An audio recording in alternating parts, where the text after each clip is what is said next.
Hello, I'm Dyson Umcheid. I'm an agronomy sales representative for StateLine Cooperative at the Ringsted location.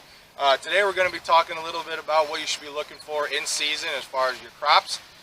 So today we're going to go over a little bit of plant health as far as corn disease, a little bit of SDS, and we're going to go over how to do hand checks as far as in the field. So overall, plant health for the corn looks pretty good. We're not seeing a whole lot of disease pressure out there.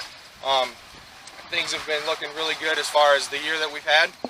So as you can see here, there might be a little bit of deficiencies as far as looking out in the corn, and you can kind of see, you'll be able to see things from the road as well. But if you get out in the cornfield, you can kind of see everything if you're scouting yourself. So I have some plants here that we're going to kind of go over. So these two, if you can kind of see, these are going to be your nitrogen deficiencies, something I'm sure a lot of you are aware of. As you can see here, it comes through the middle and kind of goes out in both of these leaves. And this one, this is going to be your potassium deficiency. As you can see on the leaf here, it's kind of on the outside, and that's just kind of a representative of what you can see the differences of. Obviously, there's more than just these two deficiencies, but these are kinds of ones we've been seeing and want to key on today. As far as soybeans, your SDS pressure, as far as identifying them, you're going to be seeing your yellow and brown spots in the veins. We have not been seeing a whole lot of SDS pressure, and it just could be around the corner. We're not entirely sure, but we haven't had issues with it lately.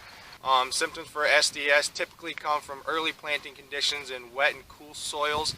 How to tell SDS: if you're out walking fields, you can kind of see there will be brown and yellow spots between the veins. Like I said, as far as this area, SDS pressure isn't too bad. Another thing to kind of touch on as far as aphid pressure this year, we haven't really seen a whole lot of aphids. It's kind of been more of a chore to find aphids than it has to take care of them.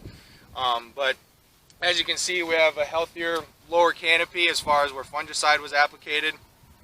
And the beans look pretty healthy as well this year. So we're pretty happy about that. I just think things are actually going pretty well for the year that we've had, and hopefully it can stay that way. As far as fungicide applications, I think everything has gone very well. The fungicide applications probably pushed the disease back. Like I said earlier, we haven't seen a whole lot of disease pressure, but that doesn't mean here in the next few weeks you shouldn't be looking for it. It could be around the corner. As I'm sure you all know, that's just kind of how things go sometimes. Okay, so here I have an ear of corn. Going over hand checks. If you're walking out in the field, it's wise to get a stand count with these as well. But just kind of for you guys to get a visual so you can see if you don't know how. So what you're going to do is, at your best perspective, try and line yourself up and don't lose where you started. Count the kernels going around until you get back to where you started here, and then count the kernels coming across.